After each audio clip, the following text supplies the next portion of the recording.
इस वक्त महंगाई इतनी बढ़ चुकी है कि अगर एक दिन के खाने की बात की जाए तो 500 रुपये भी कम पड़ जाते हैं। लेकिन नोएडा में एक ऐसी जगह है जो मात्र 5 रुपये में भरपेट भोजन खिला रही है।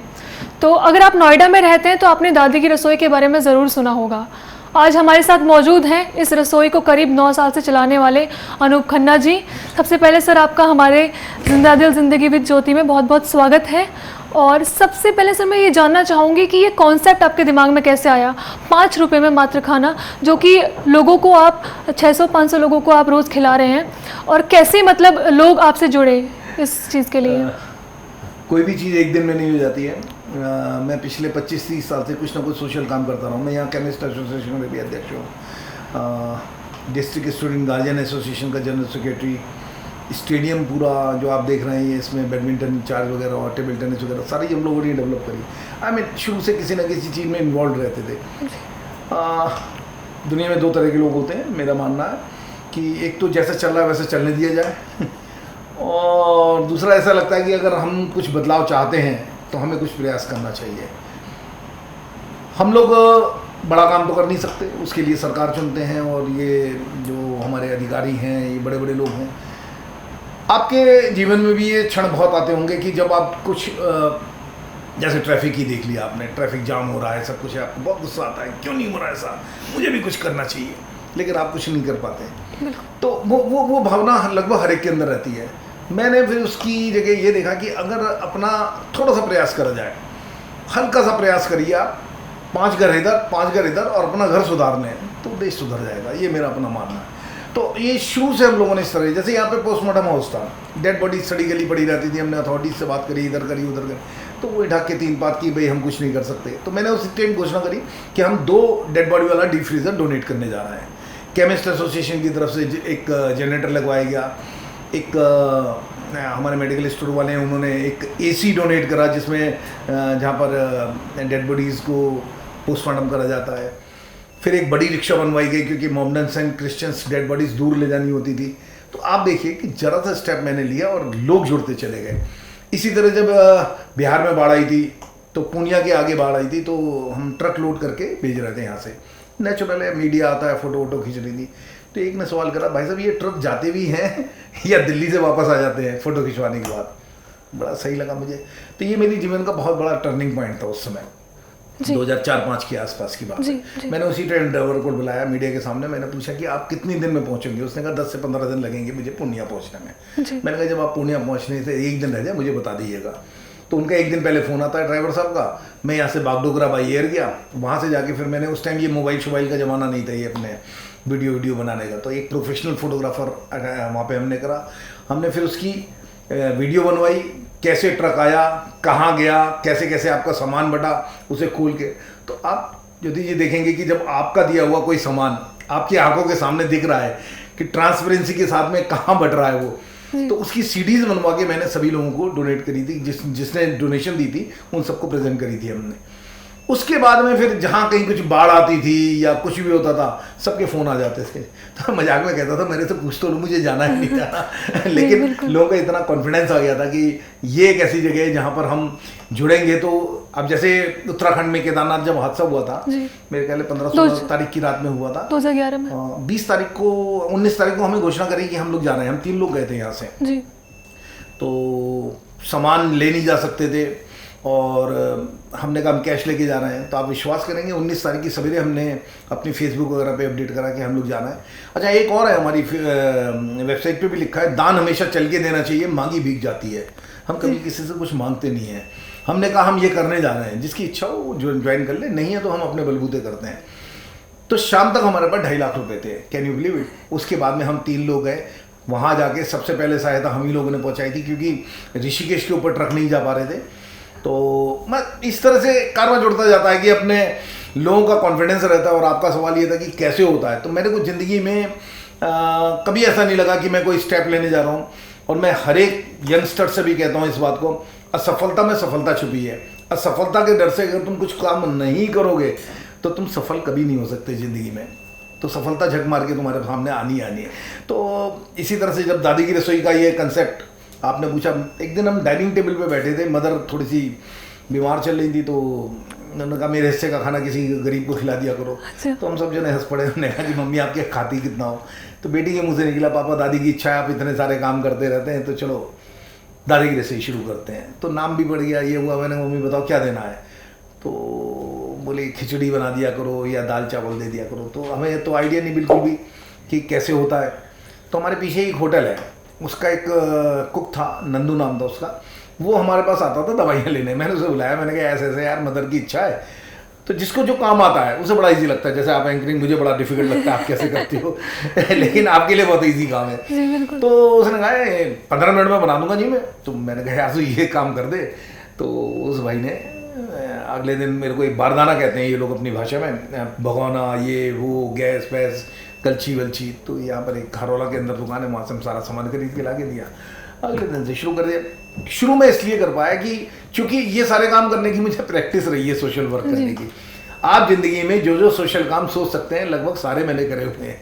पॉलीथीन का इरेडिकेटिंग का काम हम लोगों ने करा, और क्या क्या नहीं करे, मतलब जो भी दिमाग में आता था हमें करना चाहिए। ट्रैफिक के लिए बहुत काम करा हमने। स्कूल्स में इवैक्यूएशन ड्रिल्स कराई हम लोगों ने सारी कि 10 मिनट। ये आपके माध्यम से भी कहना चाहूँगा, नोएडा सिस्मिक जोन 4 में आता है, यहाँ पर सबसे ज़्यादा भूकंप वगैरह का खतरा रहता है। तो आपको स्कूल्स में या हाई राइज बिल्डिंग में निकलने के लिए 10 से 15 मिनट में या 5 मिनट में हम कैसे बिल्डिंग खाली करें, इसकी प्रैक्टिस होनी बहुत ज़रूरी है।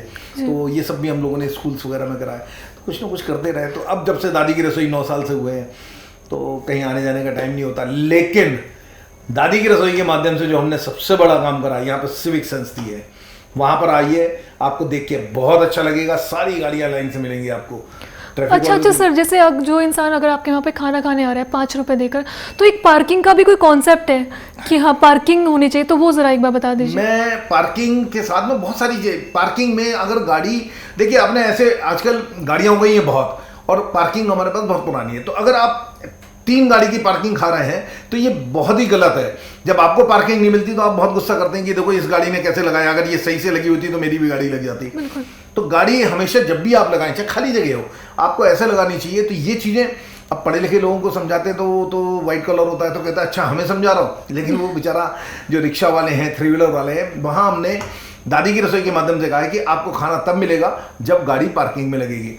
बड़ा अच्छा लगता है जब गाड़ी कोई हमारे आपके जैसा टेढ़ी लगाता है तो रिक्शा वाला उसे टोकता है, भाई साहब अगर वहाँ जा रहे हो तो गाड़ी ठीक कर लो, खाना नहीं मिलेगा।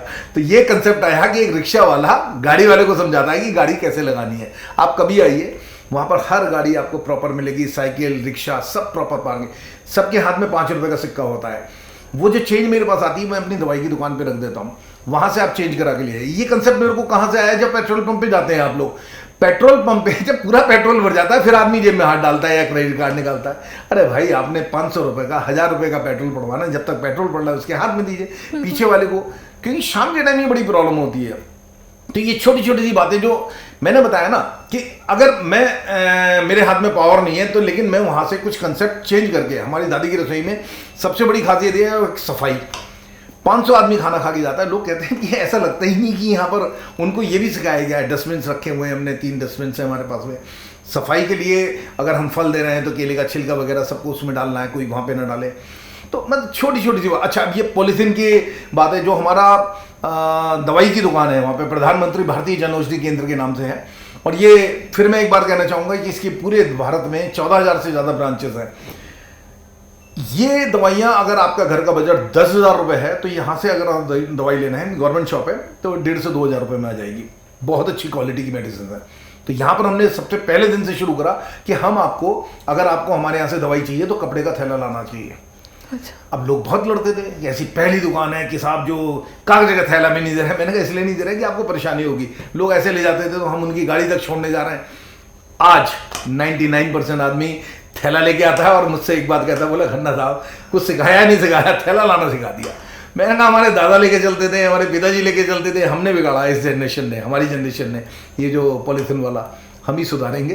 तो आज छोटी छोटी सी घटनाएं हैं जो मैं यही कहना चाह रहा हूँ आपके माध्यम से भी और सबसे, कि हम कुछ भी काम करें तो लोगों को एक थोड़ी सी सीख देते हैं, और यही छोटा सा एक प्रयास कर रहे हैं हम लोग। आपके इस काम के बारे में नोएडा वाले तो जानते ही हैं। और रसोई में जैसे आप लोग बोलते हैं लजीज खाना मिलता है वहाँ पे 5 रुपये में, तो आप 5 रुपये में उसकी क्वालिटी कैसे मेंटेन करते हैं सर? ये पहली बात तो आदमी बहुत लोग हैं, आपने देखा गुरुद्वारे वगैरह में भी और लंगर होते हैं या भंडारे होते हैं, सब फ्री देते हैं। मेरा अपना मानना है आदमी का एक स्वाभिमान होता है, उसके लिए कुछ ना कुछ कॉस्ट जरूर ही रखनी चाहिए।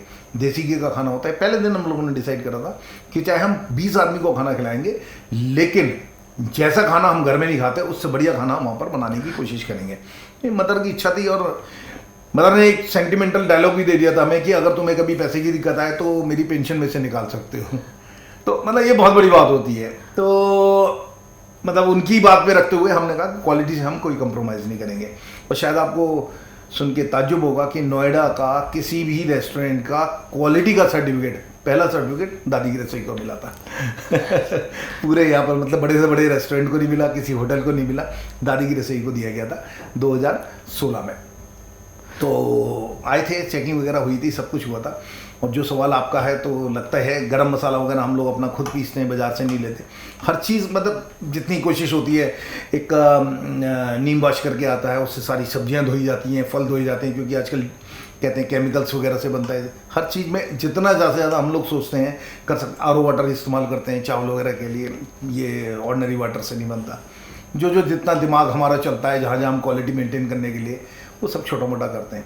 अब सवाल दूसरा आता है कि कैसे होता है। तो गीता पढ़िए आप लोग, गीता में एक लिखा है कि कर्म किए जा फल की चिंता मत करो।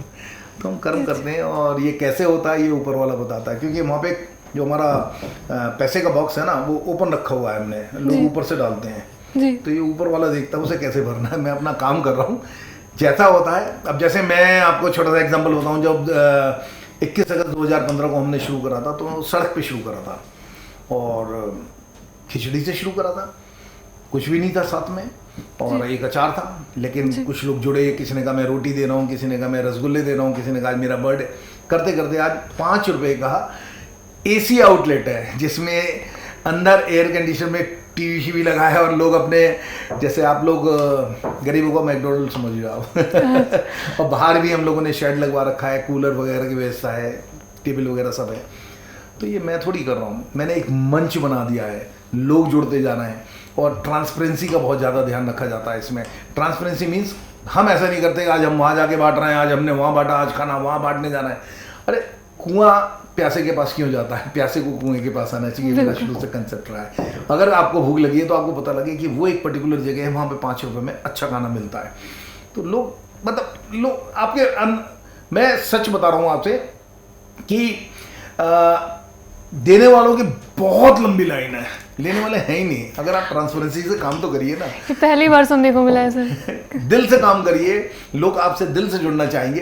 तो मैं तो दाल चावल तो आज भी मैं कोशिश करता हूँ कि अपनी तरफ से जो एक्स्ट्रा लोग आते हैं या जुड़ते हैं उससे हम और फैसिलिटी। अब बच्चे आते हैं स्कूल के, हम जाते थे, हमें वो दिन याद है जब हम चूरन चटनी वगैरह बाहर जो खड़े रहते थे या चुस्की वाला। आज हमने वहाँ पर अपने टॉफ़ीज़ भी रखी हुई हैं, मंच भी है, फ्रूटी भी है, माजा भी है। मतलब डिफरेंट बच्चे आते हैं, अंकल हमें ये, मतलब स्कूल से भागे 5 रुपये में उन्हें इतनी सारी वैरायटी मिल रही है, मैं नहीं दे रहा हूँ। आप जैसे लोग आते हैं कि आज मेरा जन्मदिन है, मैं एक पेटी ये दे देता हूँ कि बच्चों को खिला देना, किसी ने चॉकलेट दे दी, तो बच्चों के मज़े आ रहा है। तो बेसिकली कंसेप्ट वही है कि वहाँ पर जो भी आए, नीडी आए, ग्रीडी ना आए। जैसे बच्चे भी ना, अंकल ये सारा दे दो हमें ना, इनमें से कोई एक चीज़ पसंद करो, तुम्हें जो पसंद है वो ले जाओ। तो कुछ बातें सिखाने की भी, जैसे मैं कहता हूँ कोई भी काम करें आप, उसमें एक लेसन जरूर छुपा होना चाहिए। तो वही किसी न किसी चीज़ में, जैसे यहाँ पर डिसिप्लिन लाइन में और बहुत बड़ी बात है, वहाँ 300-400 आदमी रहते हैं, अड़ोस पड़ोस भी है, भाई दुकानें भी रहती हैं, ऑफिस भी, शोर बिल्कुल नहीं मिलेगा। जैसे मंदिर वाला माहौल होता है, सब है, कोई मोबाइल वगैरह पे बात करता है तो उसको कहते खाना खाना है तो ये करना है, खाना खाना है तो ये सारी आपको सेक्रीफाइसेस करने। और बड़ा अच्छा लगता है कि लोग बड़े समझदार हैं। हम कहते हैं कि हमारे यहाँ लोग सुनते नहीं हैं, मैं कहता हूँ सुनाने वाले नहीं हैं। अगर आप ढंग से करेंगे तो लोग बहुत मानते हैं। कभी आइए वहाँ डिसिप्लिन देखने की। खाना वाना तो एक चीज़ बहुत अच्छी है ही है, लेकिन लोग भी बहुत डिसिप्लिन हैं। और जो कहते हैं यहाँ के लोग डिसिप्लिन नहीं है, उन्हें वहाँ के देखना चाहिए कैसे डिसिप्लिन मेंटेन होता है। प्रधानमंत्री भारतीय जन औषधि केंद्र है, वहाँ बहुत सस्ती दवाइयाँ हमारी। और आपके माध्यम से फिर ये कहना चाहूँगा कि पूरे देश में इसकी 14,000 से ज़्यादा ब्रांचेस हैं। अगर घर का बजट 10,000 है तो वहाँ पे 1,500 से 2,000 रुपये में आती है। अब इसको हमने क्या करा कि आपको घर से एक कपड़े का थैला लाना जरूरी है। वो कहते हैं साहब इतनी दवाइयाँ मैं कैसे ले जाऊँगा, ये आपकी प्रॉब्लम है। मैंने कहा सर मैं आपके साथ गाड़ी में रख दूंगा। गाड़ी से कैसे ले जाऊंगा? मैंने कहा वो एक एक करके ले जाना। बहुत लड़ाई हुए, झगड़े हुए, पहली दुकान है साहब, ये नहीं। अब मैंने कहा साहब थैला तो लाना ही पड़ेगा। अब इसका नतीजा ये है कि 99% लोग मेरे जो कस्टमर्स हैं वो थैला लेके आते हैं और हंस के कहते हैं, बोले खन्ना साहब थैला लाना सिखा दिया, अब हम कहीं भी जाते हैं हमारे पास थैला रहता है।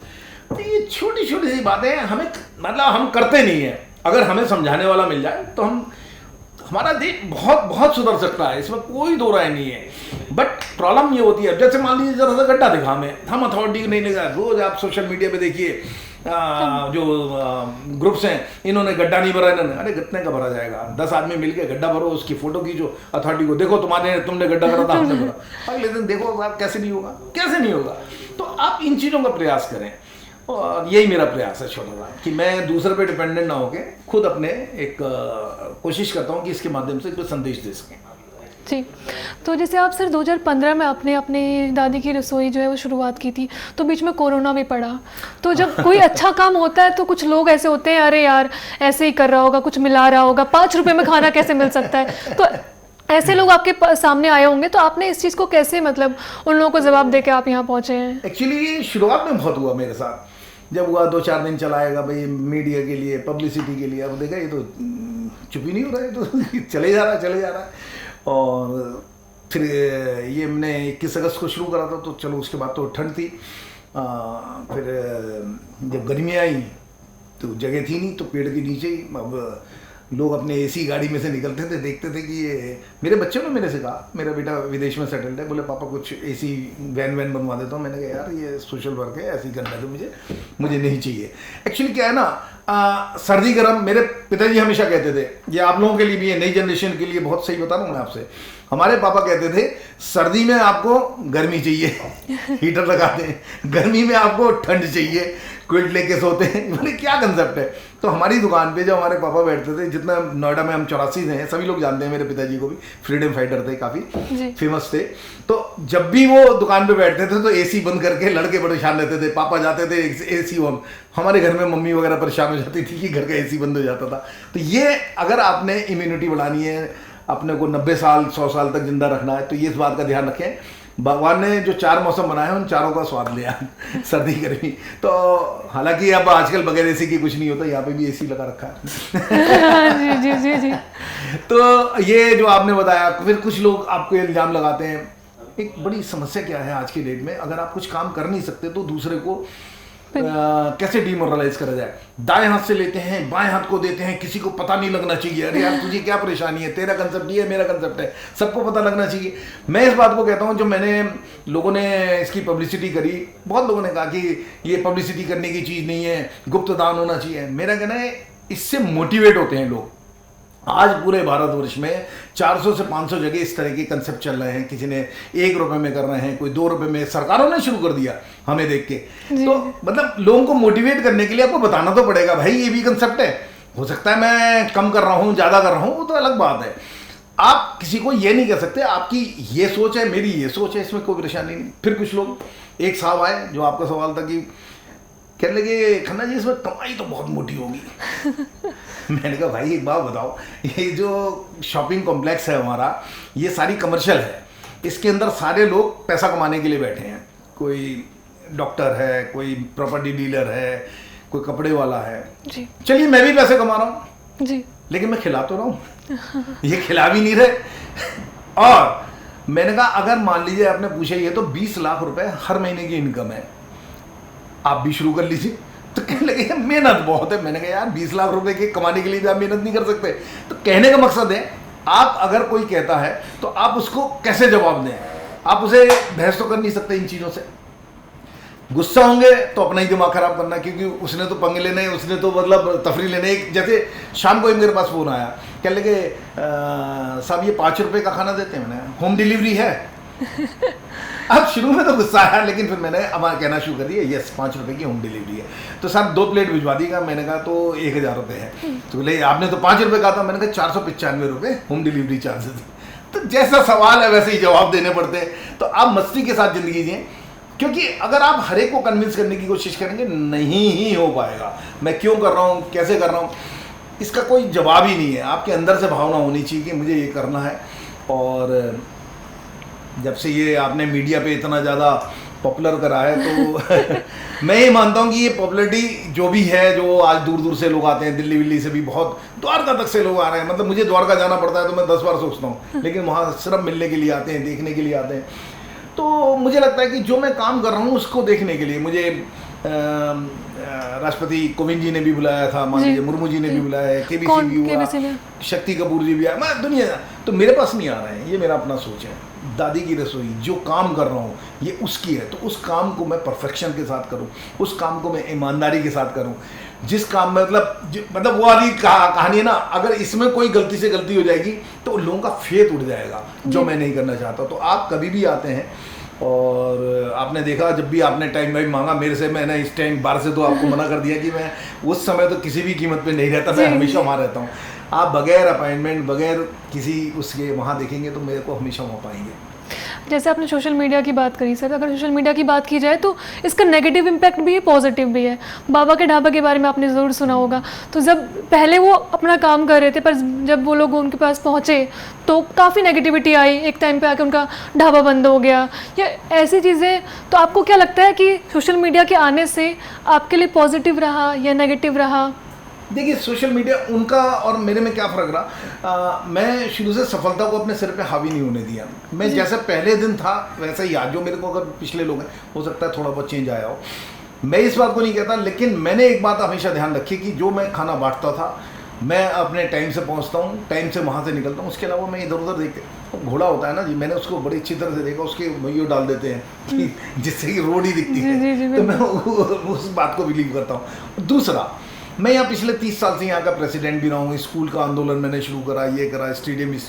तो ये जो अखबारबाजी है, ये मतलब ऐसा नहीं है कि मैं इस फेम को पहली बार देख रहा हूँ। मतलब बहुत पहले से कुछ ना कुछ, कहीं ना कहीं कुछ ना कुछ आंदोलन करते रहते थे। तो मतलब सफलता को अपने सिर पे हावी मत होने दो। पहली चीज़, जिस काम से आपको सफलता मिल रही है उस काम को आप बिल्कुल मत छोड़िए, उस काम को दिल लगा के करें, और मेहनत और ईमानदारी से कोई भी काम करेंगे तो सफलता आपको मिलेगी मिलेगी। जैसे मैंने बताया, असफलता से मैं कभी डरता नहीं।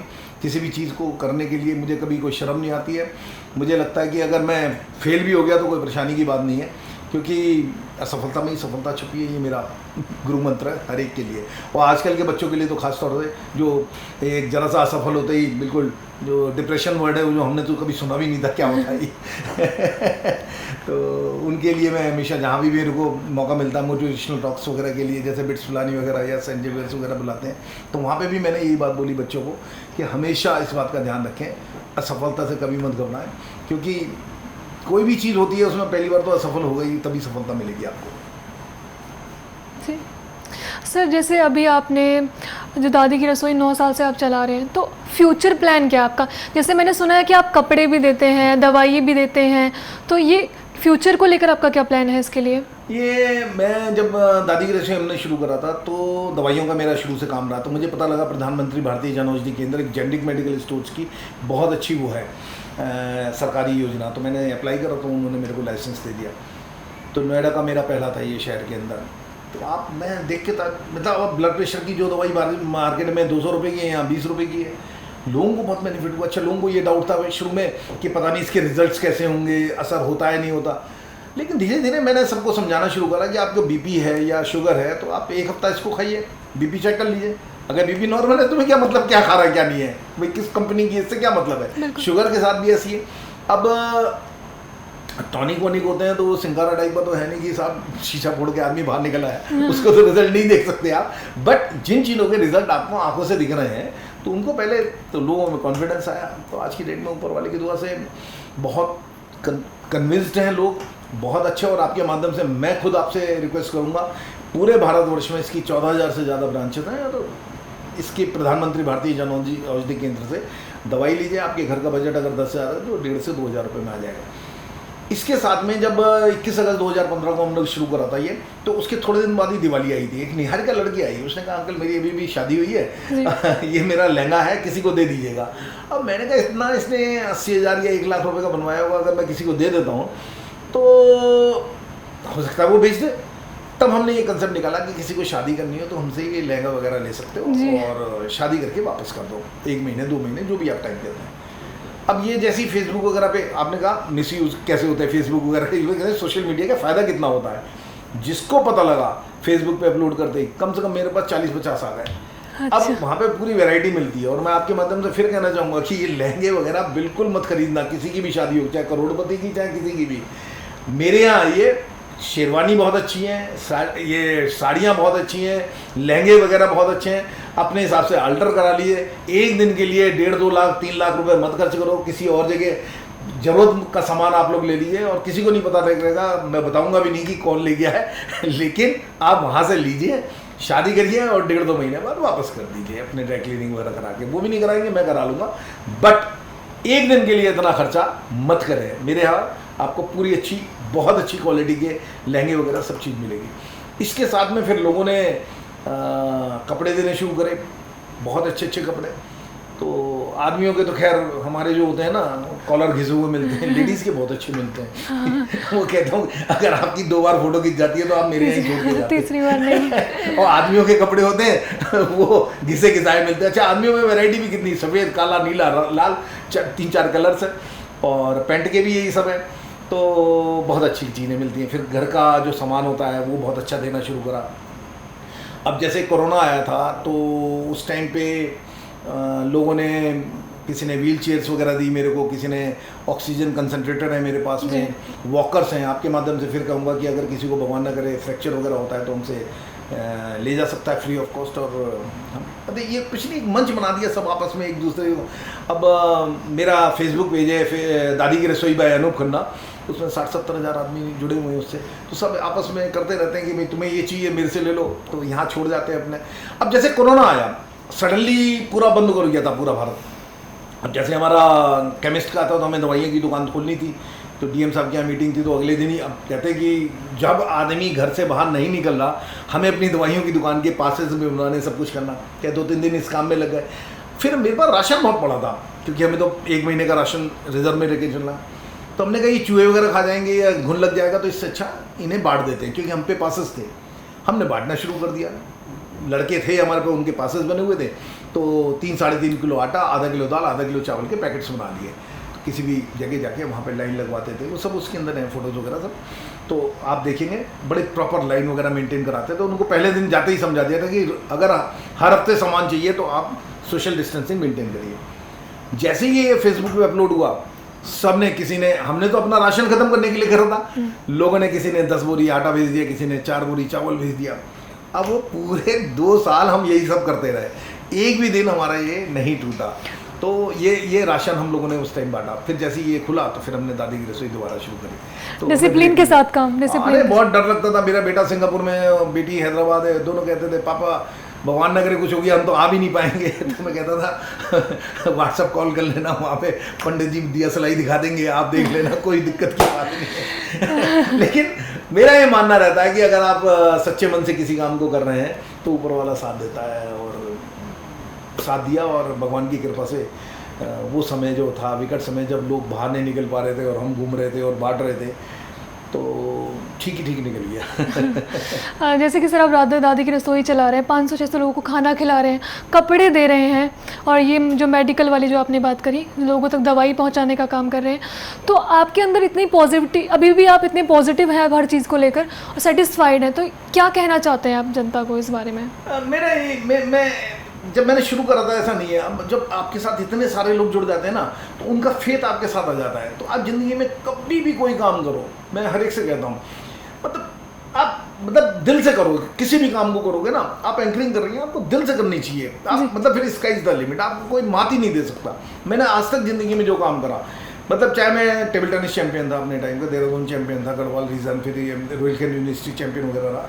तो मतलब ये स्पोर्ट्स में था तो स्पोर्ट्स में, और जो मुझे जानते हैं और नोएडा का है तो वो सब बैडमिंटन में या स्टेडियम में पहला गेम तो अभी भी इस मोटापे के बाद भी कोई हरा नहीं पाता है। तो आई मीन आपके अंदर लगन होनी चाहिए, आपके अंदर एक वो स्पिरिट होनी चाहिए कि मैं इस काम को कर रहा हूँ। कोई भी काम करें आप, मैं अपने बच्चों से भी कहता था, मैंने कहा शैतानी भी कर रहा हूँ तो हाई लेवल शैतानी करो, या छोटी मोटी शैतानी मत करो। अब मेरा बेटा मान लीजिए गाड़ी चला रहा, तेज चलाई, मैंने कहा सुन भाई, चलाना है तो माइकल शूमैकर बन जा तू। हम भी कहेंगे हमारा बेटा बहुत तेज गाड़ी चला। अब तू यहाँ पे 70-80 में चालान करवा के लौट रहा है या इधर उधर गाड़ी ठोक रहा है, तो मतलब आप कोई भी काम करें उसे दिल से करें, आपको असफलता कभी नहीं मिलेगी। ये मैं अपने 60-65 साल का एक्सपीरियंस है वो आपको निचोड़ होता हूँ। दिल से करिए और भगवान आपका हमेशा साथ देगा।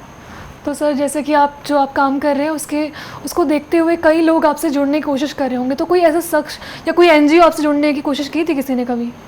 हाँ, लोग मेरे से कहते हैं कि हम 100 आदमी का खाना बनवाना चाहते हैं, 200 आदमी का खाना। तो बड़ा उनको मैं कैसे समझाऊं कि मैं 500-600 आदमी का खाना बना सकता हूँ, वो मेरे यहाँ ही बढ़ता है। अगर मैंने आपको 200 लोगों का खाना दे भी दिया तो पहली चीज़ तो ये थी 5 रुपये कॉस्टिंग नहीं है जी, हमें, मान के चलिए आप। तो 5 रुपये में सर, जैसे आप लोग बोलते होंगे ना 5 रुपये में आपने 5 रुपये ही क्यों रखा, फ्री क्यों नहीं रखा, ये भी आपसे पूछते होंगे। लोगों का स्वाभिमान होना चाहिए। आज आप कहीं जा रहे हैं, कोई भी आ रहा है, तो जैसे कपड़े के 10 रुपये और इसके 5 रुपये, उसने 5 रुपये दिए, ये अचार दीजिए मुझे, थोड़े से चावल दीजिए, उसका कॉन्फिडेंस आ गया जी। और भिखारी ना, आपने देखा होगा गर्दन टेढ़ी करके अल्लाह के नाम पे, भगवान के नाम पे, ये गर्दन टेढ़ी मतलब क्यों मांगे भाई? 5 रुपये, उसका स्वाभिमान रहना चाहिए। 10 रुपये कपड़े जब देता है ना, और एक और चीज़ बहुत इंपॉर्टेंट है कपड़े के साथ में, जब वो आप अपनी मेट को आपने साड़ी दे दी 10,000 रुपये की, आपने उसे चॉइस नहीं दी। आप और हम पर्टिकुलरली लेडीज़ के साथ बहुत होता है, जैसे मॉल में जाते हैं, ये 10 कपड़ों में से एक कपड़ा पसंद करते हैं, वो पसंद, मैं अपनी मिसेज से जाता हूँ, बहुत परेशान हो जाता हूँ मैं, तो यार दुकानदार से कहते हैं लाल रंग दिखाओ, उसने लाल रंग दिखा दिया, बोले इससे नहीं हल्का, उसने हल्का दिखा दिया, इससे डार्क, उससे डार्क, इसके बीच का, उसने बीच का, इसके पसंद नहीं आ रहा। अरे यार ये क्या तरीका हुआ? तो ये जो पसंद वाली चीज़ है, ये हमारे यहाँ 10 रुपये में दी जाती है, ये इम्पॉर्टेंट है। उस गरीब को, उस जो मेट है उसको ये चॉइस करना कि मैं इन 4 बच्चे साथ लाती हैं, बेटे को जरा पहना के देखती हूँ, इसको आ रही है, ये उसका सेटिस्फेक्शन देखिए कितना अच्छा लगता है। तो ये छोटी छोटी सी चीज़ें इसलिए रखी हमने। और 5 रुपये 10 रुपये किसी को मैं शुरू दिन से कहता हूँ कि ये फ्री का कंसेप्ट जो है बिल्कुल ख़त्म कर देना चाहिए, गवर्नमेंट को भी करना चाहिए। आप नॉमिनल पैसे लीजिए, हर एक से पैसे लीजिए, उसके स्वाभिमान के लिए लीजिए, और स्वाभिमान जरूरी है किसी के लिए भी। हाल ही में सर आपको G20 में बुलाया गया था, जहाँ पे दुनिया भर के सिर्फ मात्र 6 लोगों को बुलाया गया था, तो आपका वहाँ पे क्या एक्सपीरियंस था? एक बहुत बड़ा एक्सपीरियंस मिला, और एक्चुअली फूड सिक्योरिटी एक उनका चैप्टर है जो इस बार इंक्लूड करा गया था G20 में, तो पूना में हुआ था। तो जितने भी विदेश से आए हुए थे उन सबका कंसेप्ट था कि यहाँ पर इतने भूख से मरे, यहाँ पर इतना, तो जब हमारा नंबर आता तो मैंने उनको, क्योंकि मेरा तो दादी की रसोई के माध्यम से बड़ा क्लोज रहा है, तो मैंने उनको बताया कि ये जो आप बता रहे हैं कि यहाँ पर इतने खाने की, किसी भी कंट्री में कहीं पे भी खाने की कोई शॉर्टेज नहीं है। पहली चीज़ बता दें, किसी भी जगह महंगा हो सकता है, सस्ता हो सकता है, ये मानने वाली बात है। और महंगाई की वजह से अगर भुखमरी हो रही है तो ये भी माना जा सकता है। उसकी वजह से अगर किसी कंट्री में 30 से 40 हज़ार, 50 हज़ार, जो भी आप अपनी फिगर बता रहे हैं, तो किसी कंट्री के लिए अगर 50 हज़ार का खाना नहीं दे पा रहे तो ये बड़ी शर्म की बात है। और ऐसा हो नहीं सकता कि 50 हज़ार, 40 हज़ार, जब मैं 5 रुपये में इतने आदमी को खाना खिला सकता हूँ, तो 10-20, 50 हज़ार आदमी को खाना खिलाना कोई मुश्किल काम नहीं है। मैं इसको सिंप्लीफाई करने की कोशिश करी, उनको जो बताया, मैंने अपने भारत का एग्जाम्पल बताया कि हमारे यहाँ किसी भी, हमारे यहाँ चींटी को आटा दिया जाता है, पहली रोटी गाय की, आखिरी रोटी, मतलब हमने किसी जानवर को भूखा नहीं रखना, ये बचपन से सिखाया गया है हमें। तो इंसान तो भूखा रह ही नहीं सकता हमारे यहाँ। तो इंडिया में कभी कोई भुखमरी वाली घटना हो ही नहीं सकती, क्योंकि हम किसी जानवर को भूखा नहीं रहते थे। तो ये चीज़ें उन लोगों को बताई तो बड़े बड़े अचंभे में थे वो सारी चीज़ें। फिर मैंने उनको यही समझाया कि जब 5 रुपये में धीरे धीरे करके, बूंद बूंद करके हम लोग घड़ा भर सकते हैं, तो आपके यहाँ अगर कितने लोग मरते होंगे इसमें, अगर जिस कंट्रीज़ की बात कर रहे हैं वहाँ 5 स्टार भी है, वहाँ बड़े बड़े लोग भी हैं, तो अगर थोड़ा थोड़ा सा योगदान सब दे दें तो ये कोई बड़ी समस्या नहीं है। तो आपको सुन के अच्छा लगेगा कि अभी ब्राज़ील में जो G20 होने जा रहा है, उसमें ये फूड सिक्योरिटी मेन चैप्टर में लिया जा रहा है, और इसके ऊपर बड़ा अच्छा काम करा जाएगा। और ऊपर वाले की दुआ से हमारे सजेशन को सबने बहुत ज़्यादा, पूरे जितने भी कंट्रीज़ ने पार्टिसिपेट करा था, सबने अप्रिशिएट करा। Thank you so much sir हमारे इस शो में आने के लिए। आपका जिंदा दिल जिंदगी विद ज्योति में अपनी स्टोरी जो है आपने बताई, उसके लिए हम, और आपके जो काम है, जो आप ये काम कर रहे हैं, इसके लिए हम और हमारी टीम आपको सैल्यूट करती है। तो आज हमारे साथ मौजूद थे नोएडा में अपने बारे में ना सोचकर दूसरे के बारे में सोचने वाले अनूप जी, जो कि काफ़ी फेमस हैं अपने काम को लेकर। और ऐसे ही हम अगले हफ्ते भी आपके साथ जुड़े रहेंगे, ऐसे ही लोग और उनकी कहानियों के साथ तमाम जो कहानियाँ हैं आपको बताते रहेंगे। मैं उत्तर प्रदेश टाइम्स से ज्योति कार्की।